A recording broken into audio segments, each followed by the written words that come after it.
The smell of baked ham and cinnamon candles filled Mom's house as the sun dipped behind the hills. From the outside, it looked like a scene out of a holiday card. String lights on the porch, laughter spilling from the windows, and relatives I hadn't seen in years gathered around the dining table.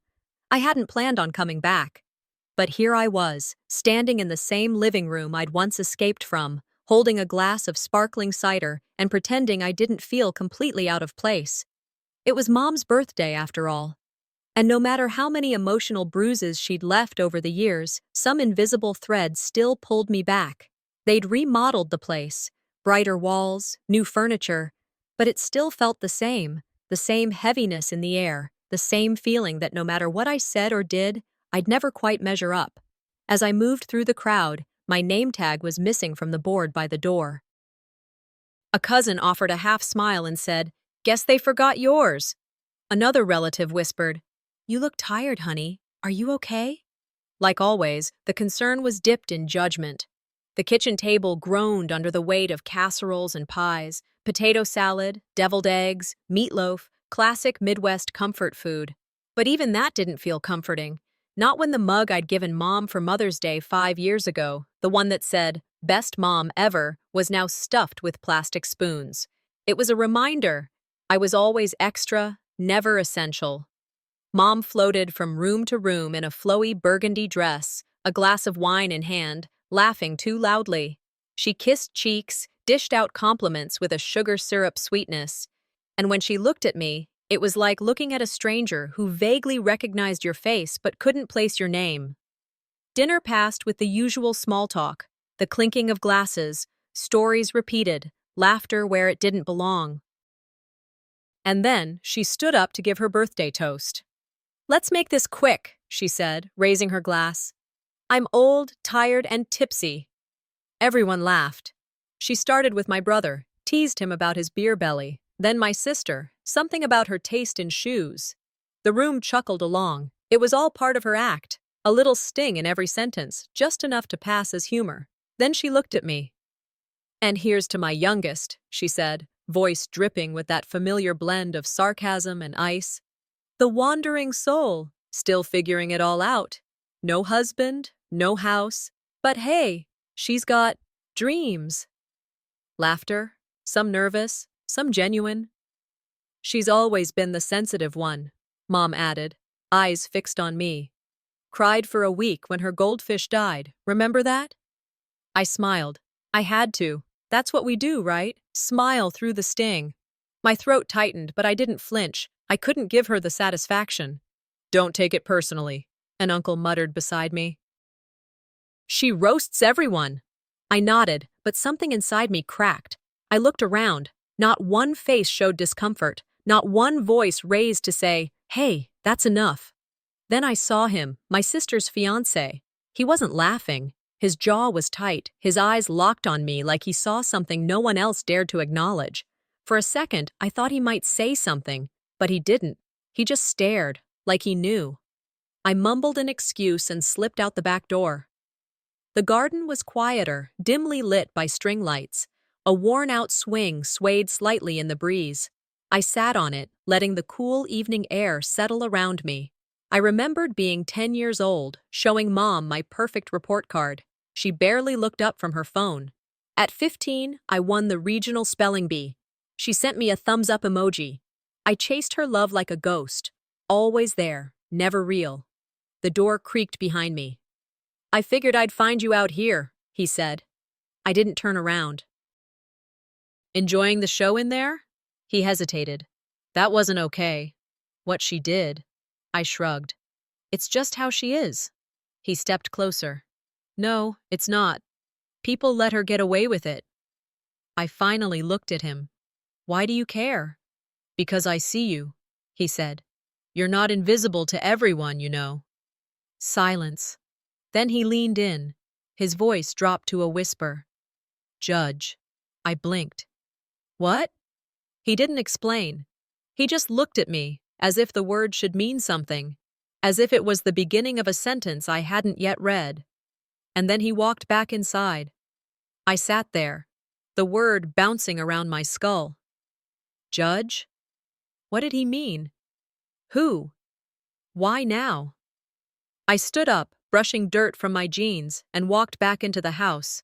The air felt thicker, the laughter sharper. I saw them all differently now, faces twisted in pretend smiles, voices layered with pretense.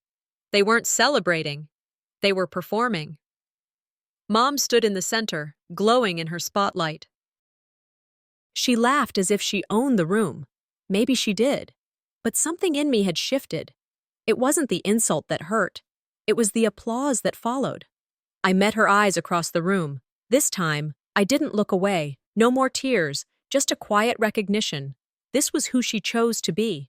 I turned toward the door, grabbed my coat. This time, I whispered, I won't be silent. I got back to my apartment just after 11. The city lights flickered through the blinds like a pulse I couldn't match. I kicked off my shoes, dropped my coat on the chair, and stood in the dark living room for a moment, trying to breathe. Judge. That one word echoed louder than all the laughter from earlier. I said it out loud, soft, like I was afraid it might shatter something. Judge. What was he trying to tell me? Why whisper that? I didn't sleep. Instead, I sat at the kitchen table, laptop open, fingers tapping keys I didn't know were waiting to be touched. I searched everything. Legal cases, family records, old newspaper articles. Nothing made sense yet, but the whisper kept pulling at me like a loose thread. I opened a folder buried in my inbox, years' worth of emails I never deleted. There it was, an old message from my dad, subject line, re-estate. I never paid much attention to it back then. I thought it was just more paperwork. But now I opened it like it might burn. It was short, just a confirmation that he'd made sure everything's in order, and everyone will be taken care of. He signed it with his usual line, "You'll always be my girl." That one sentence used to mean something. Now it felt like a placeholder. I pulled out one of my old journals, back when I still wrote down the things I couldn't say out loud. Pages filled with slights, cold glances, memories of being left out. I kept my own record of pain because no one else ever seemed to notice. Tonight, I was noticing everything. I flipped back to the email. Everyone will be taken care of. Everyone? At 1:37 a.m., I sent a message to Nathan. Just said, "Can we grab coffee tomorrow? Just as friends." The next morning, we met at a small shop tucked between an antique bookstore and a dry cleaner downtown. He looked uncomfortable, like he wasn't sure if he should be there. I didn't bother with small talk. "Why did you whisper that to me?" He stirred his coffee, stared into it like it held answers. "Because you needed to hear it." "Judge, what does that mean?" He looked up. "It's not just a word. It's what your mom called the person who helped change your father's will." I sat back. "What are you talking about?" "I overheard her once. She was talking to someone on the phone. She said, 'Make sure Sophrona's name stays off the list. It's for her own good.'" My jaw clenched. "Off what list?" "The beneficiary list." I laughed, but it came out sharp. "She disinherited me?" He nodded slowly. "She told your sister she'd cut her off too if she ever spoke up." Of course. Of course it was more than emotional distance. It was financial, legal, erasure. "She said you were too unstable, that you'd waste it all chasing feelings." Her words. I didn't cry. I didn't scream. I just stared at the coffee between us. "You have proof?" I asked. He hesitated. "Maybe texts?" "I'd have to dig." Dig. Back home, I sat on the floor with a box of old photos and legal papers. My hands trembled, but my mind was cold and focused. 5 years ago. Thanksgiving. That was the last time Dad looked at me like I mattered. I remembered the way he pulled me aside after dinner, said, "Don't worry. I've taken care of you. Always will." I was applying to law school. He called me his fighter. He told me he was proud. I held on to that like a life raft. Now I wondered if any of it was real, or if the moment I walked out that door, someone else rewrote the story. I needed to know. I called the county courthouse the next morning, asked what records were public, wrote down names, phone numbers, Made an appointment. I didn't tell anyone where I was going. The courthouse was quiet, sterile, the kind of place where you're supposed to feel justice lives, but mostly, it felt like a tomb for paper trails. The clerk behind the desk was polite but tired. When I told her my name, she paused. "You're Sophrona, right?" "Yes." "I remember when that file came in," she said. "Hold on." She disappeared into a back room. When she returned, she set a manila folder down in front of me. I opened it. My name wasn't there. Not once. It listed my mother, my sister, nothing else. There was a handwritten note near the bottom. Per family arrangement. That's what they called it. A family arrangement. I stared at the paper so long the words blurred. I wasn't angry. Not exactly. Anger was loud, wild. This was quieter, more surgical. They hadn't just excluded me, they'd erased me. And for the first time in my life, I was wide awake. 2 days later, I sat cross-legged on my living room floor, surrounded by dusty photo albums and crumpled letters I hadn't touched in years. They used to sting too much. But now I needed them. Page after page, there was always someone smiling. Mom with her pearls, my sister front and center, cousins locking arms. Me? I was either at the edge of the frame or not in it at all. In one Christmas photo, I'd been cropped out completely. I remembered being there. I wore a red sweater. I brought cookies. But in the album, it was like I'd never existed. Birthday cards I'd made, never opened. Letters I sent home from college, unopened. Some returned. There was a pattern, and I'd missed it because I kept hoping it was all just accidental. I pulled out the graduation photo from law school, my cap crooked, holding a diploma, smiling like a fool. The picture was taken by a friend. My family had already left. "Beating traffic," Mom said. I remembered a professor once told me, silence is sometimes the loudest kind of rejection. I saw it now. In every forgotten birthday, every closed door. It wasn't just oversight, it was design. That afternoon, I picked up the phone and dialed Aunt Marlene. She answered on the third ring. Her voice always had that soft warmth, the kind that made you think everything might be okay, even when it wasn't. "Hey, honey, everything all right?" "I need to ask you something," I said, skipping the pleasantries. "Did Dad ever say he wanted to leave me something?" There was a long pause on the other end. "Sophrona, that's complicated." "No, it's not. Did he?" Another pause, then finally, "Yes, he did." I shut my eyes. "So why didn't he?" "Because your mother thought it would stir up division. She said you didn't need it, that you left, that you wanted nothing to do with the family." "That's not true." "I know." I didn't speak. I let the silence sit heavy between us. "I remember one day, your dad and I talked in the garden," she continued. "He said he was going to make things right, that everyone should be taken care of, but your mom got to him first. She said I'd waste it chasing feelings, didn't she?" "She said a lot of things. I didn't agree, but I didn't say anything either. I was afraid I'd lose access to the grandkids." There it was. The quiet compliance. The price of keeping peace. "Silence doesn't protect us," I said. "It protects them." She didn't argue. The next day, I met with Monica at a little diner off Colfax. We hadn't spoken in a while, but she hugged me like no time had passed. "Still digging?" she asked, as I slid the courthouse folder across the table. "Always." She flipped through the papers, pausing when she found a page clipped in the back, her brows pulled in. "This letter isn't part of the legal will," she said. "What do you mean?"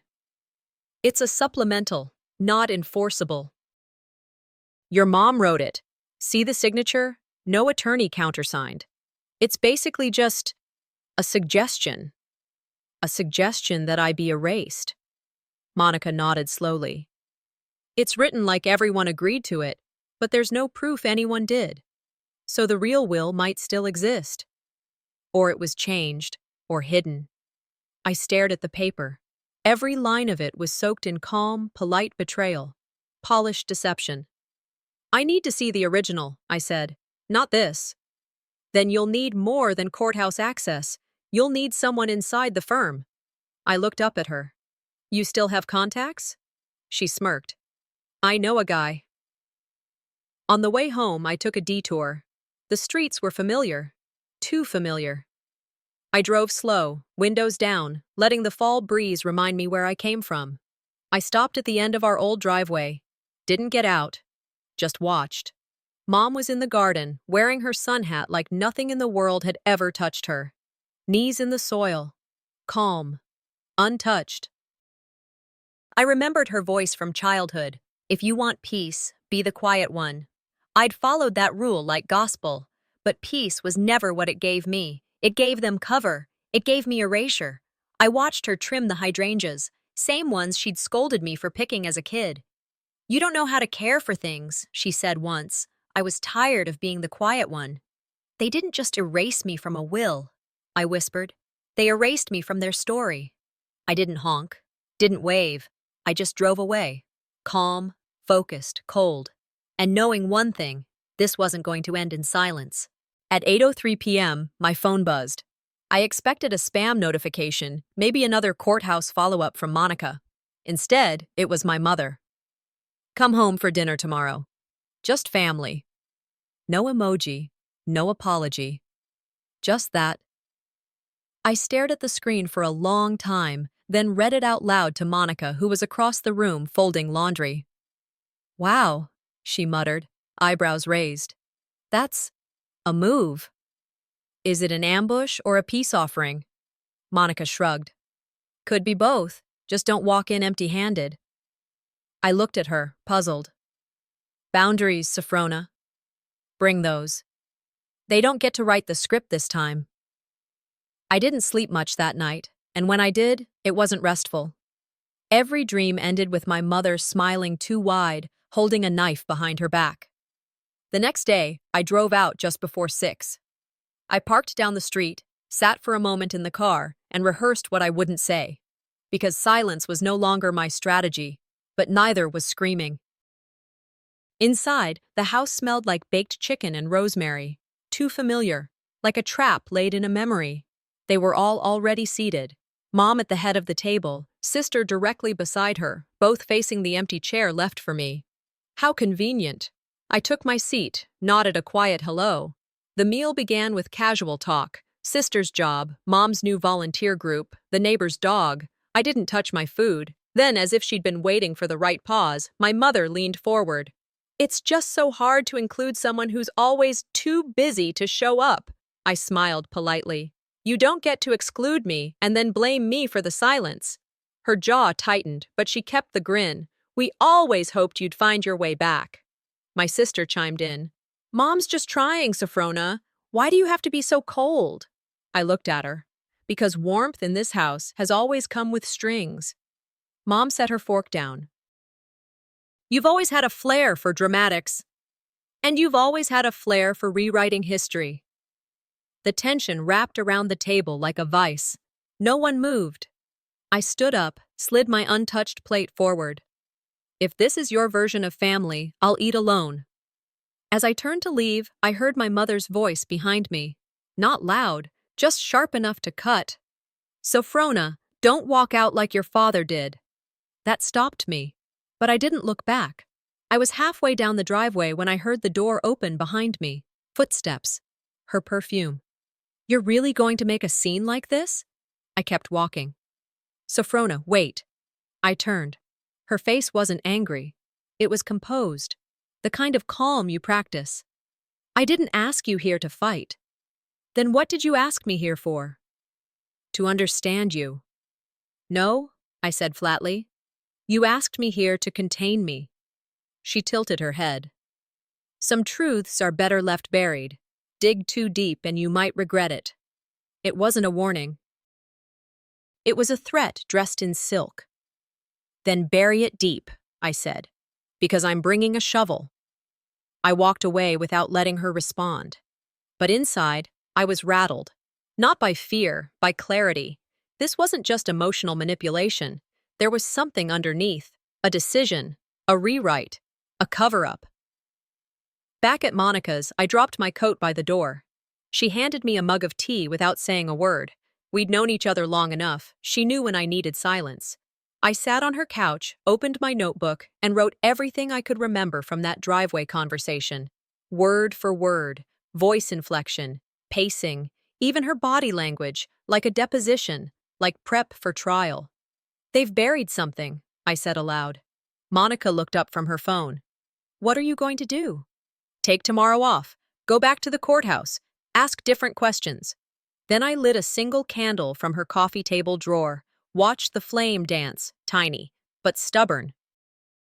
They'd buried a truth. And now I intended to burn through every lie to find it.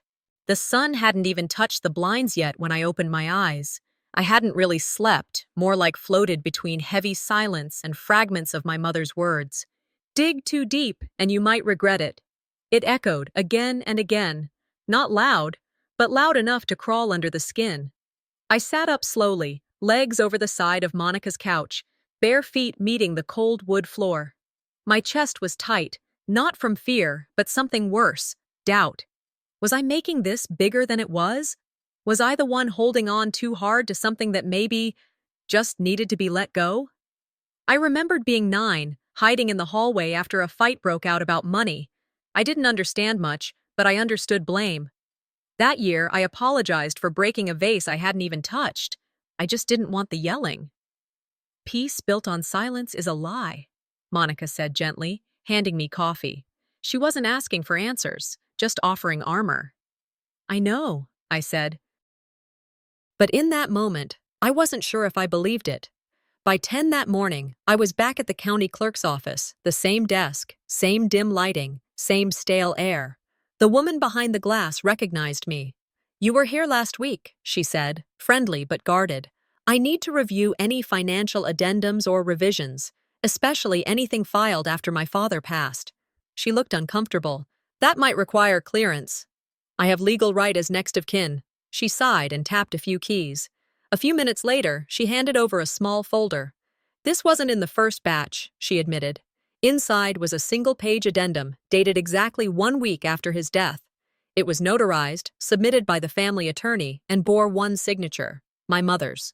There was no mention of me, no clause, no line, just a statement that the distribution would be simplified among remaining active dependents. I stared at it. "She filed this without me?" I asked, trying to keep my voice steady. The clerk glanced at the form again. "This kind of change isn't valid without unanimous sign-off. It could have been challenged, if anyone had known." Of course. If no one knew, there was nothing to challenge. The drive back was a blur. Monica was already on the phone when I walked in. She muted it and waved me over. "I got someone," she whispered. "He's retired now, but he worked on your family's estate back in the early days." I grabbed the phone. "This is Sophrona." His voice was rough, older, but clear. "Your father was a good man. He was proud of you." "Then why am I not in his will?" A pause. "He intended to leave you something. It wasn't large, but it was deliberate. Your mother pushed for adjustments. She said it would create problems, said you were emotionally unstable." I closed my eyes. She used that word? She did. Claimed she was protecting the family dynamic. "I left the case shortly after. Didn't want my name on something that didn't feel right." My throat tightened. "So they erased me," I whispered, and made it look like I asked for it. I thanked him, hung up, and just stood there. They didn't just cut me out. They rewrote me. It was dark when I finally made it back home. I dropped my bag by the door and walked straight into the bathroom. I flipped on the light. The mirror greeted me like an old opponent. I looked tired, not sad, just worn. Maybe it was easier for them to cut me out than face what they'd done, I said to my own reflection. My eyes burned. Tears came. Not dramatic, not heaving, just steady, like grief that had finally stopped hiding. "They built a world where I never belonged," I whispered. "And now they're mad I left it." The silence in that bathroom was thick. But for once, it didn't feel like a prison. It felt like a choice. I wiped my face with a towel, looked myself in the eye one more time, and said it out loud. "But I'm not going to disappear again." Monica was already in the kitchen when I shuffled in, barefoot, still caught somewhere between exhaustion and resolve. The scent of fresh coffee filled the space, but it wasn't comforting, not today. She didn't look up from her laptop as she stirred her mug. "This isn't just about the money," she said flatly. "It's about your place in the story they tried to erase." I sat across from her and watched the steam twist above my cup. I'd spent so long trying to avoid becoming that daughter, the bitter one, the outsider, the one who wouldn't let things go. But silence hadn't saved me. It had erased me. "They don't get to define my dignity anymore," I said. "But I won't scream to be heard." Monica finally looked up, nodded. "Dignity without rage. That's power." I didn't answer. But I felt something shift inside me. Not fury, clarity. Around 2 in the afternoon, I drove out to my sister's place. No invitation, no warning. I pulled up to see cars lined along the curb. Brunch. "Family brunch, of course." I rang the bell. A pause, then the door opened, and there she was, Marcia, my sister, holding a mimosa and trying to pretend she wasn't startled. "So Frona," she smiled, too tightly. "Didn't expect you." "I know," I said. I stepped in without waiting for an invitation. The dining area was filled with cousins, uncles, a couple of their friends, all chatting, eating, laughing. And there, at the head of the table, like always, my mother. She didn't stand, didn't flinch. She just tilted her head like I was a strange smell in her house. "Surprised to see you," she said, her tone casual, but her eyes sharp. "I'm not staying long," I said. "I just came to say something. To both of you." Marcia's grip tightened around her glass. My mother set down her fork. "I know what you signed," I said slowly. "I know what you erased." The chatter died down. Forks froze. Faces turned toward me. My mother scoffed. "Still chasing ghosts, Sophrona?" Marcia let out a short laugh. "You're being dramatic." I didn't move. "If you mock me again," I said, voice low, calm, "I'll respond with truth. And truth echoes louder than shame." The silence that followed wasn't awkward, it was surgical. I didn't wait for them to recover. I turned and walked toward the backyard, needing air, needing space to not explode in their house. I stood alone for a while, looking out over the trimmed hedges and overly expensive patio set. Then I heard footsteps behind me. It was Tom, Marcia's fiancé. He approached carefully, like someone stepping onto thin ice. "I shouldn't be doing this," he said, barely above a whisper. I turned. He looked around before speaking. "You were right, the judge never signed the second will." My stomach dropped. "I found the court record last week. I wasn't looking for it, just stumbled on it while helping Marcia organize some boxes." "Why didn't you say anything?" He hesitated. "She's not just your mom, she's about to be mine, and some truths scare people." I stared at him. He looked sorry, genuinely, but also weak. "Then you understand why I can't stay silent anymore," I said. He nodded once and walked back in, leaving me there with the wind, the truth, and everything I still had to do. I waited until most of the guests had gone. Then I stepped back inside. My mother was back in her seat. Marcia was pretending to tidy up. I picked up a spoon and tapped a water glass. The room fell still again. I cleared my throat. To those who taught me how to smile through pain, I looked at my mother, then my sister. "You'll soon see me stop smiling." I didn't wait for their reactions. I just walked out. Monica was waiting in the car, engine running. I climbed in, shut the door, exhaled. She glanced at me. "How'd it go?" I looked straight ahead. "I'm not done yet." I woke before sunrise, heart still full of the shadows from last night. The candle Mom once mocked flickered low, its light trembling across the kitchen table. I stared at it, tiny flame against a broader darkness. I turned on the kettle, drank black coffee in the quiet, and gathered every file I'd saved. Original will, addendum, emails, letters. All of it spread out on the wood, like pieces of a map I was finally ready to read.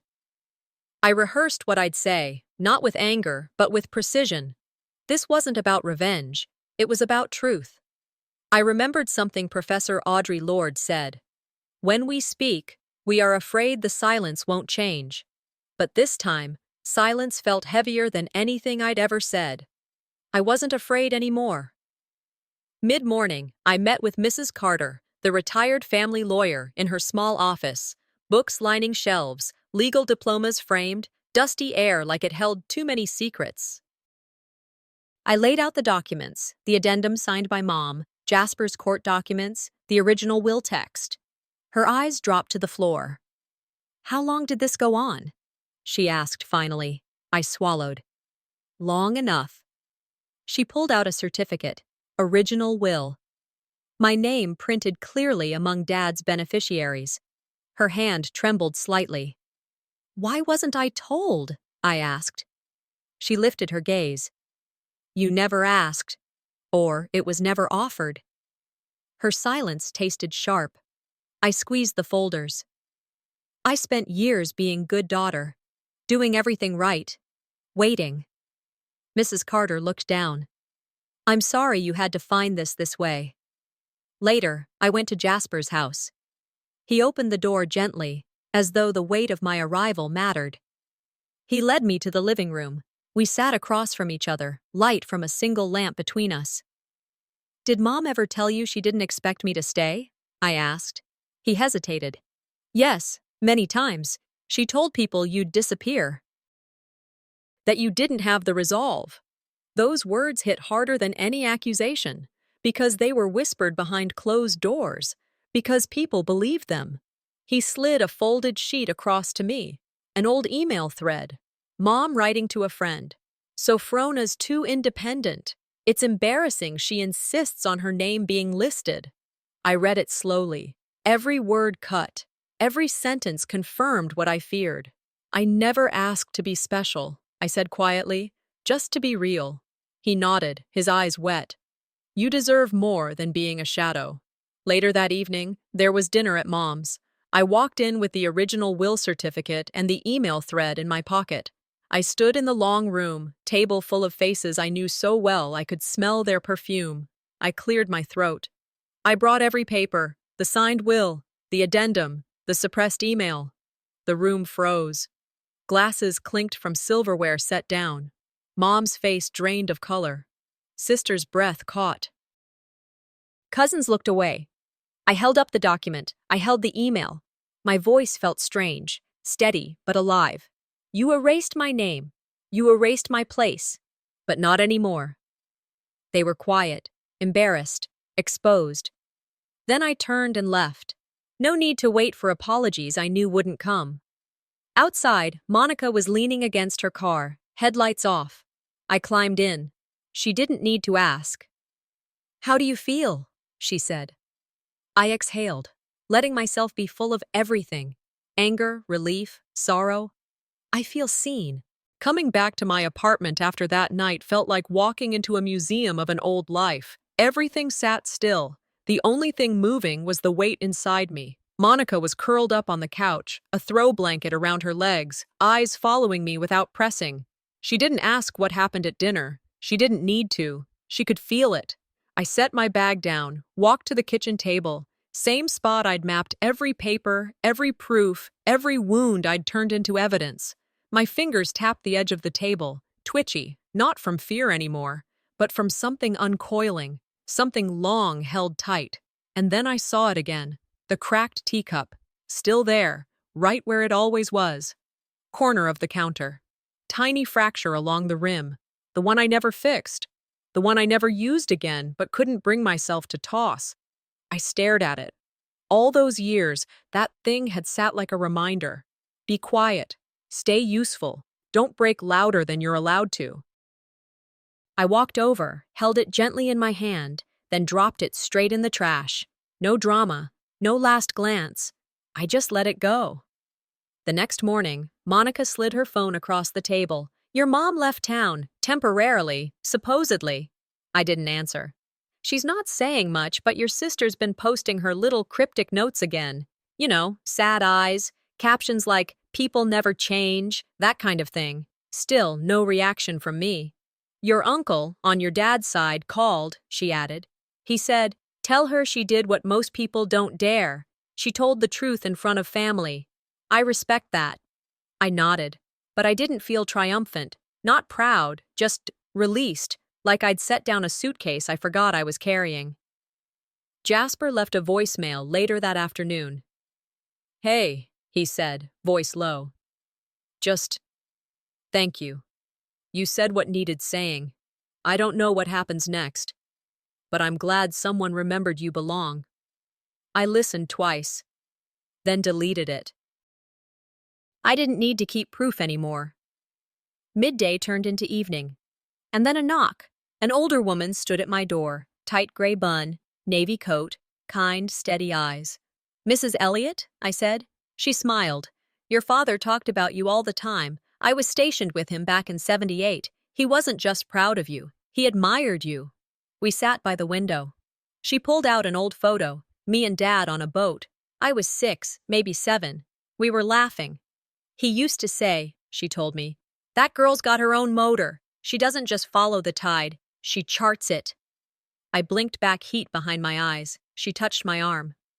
"Your mother forgot who he was. You didn't." Later that night, Monica and I sat on the balcony, tea in hand, the air cool, still, like something had just ended. "You know," she said, "you did something people avoid their whole lives. You told the truth in a room full of silence." I looked down at my cup. This one wasn't cracked. It was warm in my hands. I asked, "Do you think it changed anything?" She turned to me. "Maybe not for them, but it mattered to the girl who never had her name on the paper." And I finally let the breath out. She deserved to hear it said out loud. We sat there a while, no rush to fill the silence. Then my phone buzzed. New email. From her. Just one word in the subject line. Sophrona. The subject line still stared at me. Sophrona. No message, no greeting, no explanation, just my name, like a ghost had whispered it through the screen. I sat with it all morning, stared at the phone, then turned it face down. Monica poured coffee across the table. She caught my eye, didn't press. "You gonna answer her?" she asked. Quiet. I shook my head. "No, not anymore." I did type something out, a few words, then backspace, typed again, a whole paragraph. Then I read it once, read it twice. Then I deleted the whole thing and emptied the trash. The silence that followed felt clean. I cracked 2 eggs, buttered toast, and hummed one of my dad's old Sam Cooke records while I cooked. The melody came out of nowhere, but it fit. Not sad, just honest, like something that had always belonged to me, but I forgot to carry. Later that day, I found myself in the car. I hadn't planned on it, but there I was, parked across from the house I grew up in. The porch steps were still that same flaking white. I could almost see my father kneeling with a paintbrush, shirt off, sweat on his brow, whistling off-key because he said music helped the paint dry better. I hadn't thought about that moment in decades. I whispered to the windshield, "You didn't fail me." She just spoke louder. I sat there for a while, long enough for the sun to move across the neighbor's fence, long enough for the quiet to feel like memory instead of punishment. Then I got out, walked across the street, and slipped a note in the mailbox. It read, "I forgave you already. Goodbye." And that was it. That evening, Monica hosted a small dinner at her place. Jasper came. So did Aunt Darlene and Mrs. Elliot, the woman with my father's photo and a memory that stitched holes I didn't know were still open. Monica set the table simply. No speeches, no pressure, just enough chairs, enough light. She asked each of us to bring something that reminded us of who we wanted to become. Jasper brought a stone from a trail he used to hike alone after his divorce, said it reminded him that paths don't always come with signs, but you still find your way. Mrs. Elliot brought a small compass. "Not for direction," she said, "for remembering I always had one." Aunt Darlene brought a photo of herself at 23, standing in front of her first car. "Because I used to take risks. I want to again." Monica held up a rubber stamp, one word on it. "Approved." She laughed. "Because I'm done waiting for permission." Then she handed me a small box. Inside was a brass keychain, engraved with one word. Judge. My breath caught. I looked at her. She just nodded. I pulled out what I brought, a blank notebook. "This," I said, Because my story isn't over yet. Jasper raised a glass. To truth, to chosen family, and to quiet strength that doesn't need to shout to be heard. We clinked glasses, nothing fancy, just real. Later that night, I sat alone on my balcony. The city was buzzing below. I opened my new notebook, wrote the first line slowly, deliberately. My mother mocked me in front of everyone, but the world didn't end. Next line, it only ended for the version of me that thought I had to stay silent. I closed the book. A breeze passed through the screen door. Then a memory floated up, my dad's voice. Always stand where your voice can carry. I smiled. I finally do. My phone buzzed again. A new message. This time, not from her. It was an invitation to speak at a local panel. Topic: family estrangement and the power of personal truth. I read it, then leaned back in my chair. Maybe someday I'll say it all out loud. But for now, this was enough.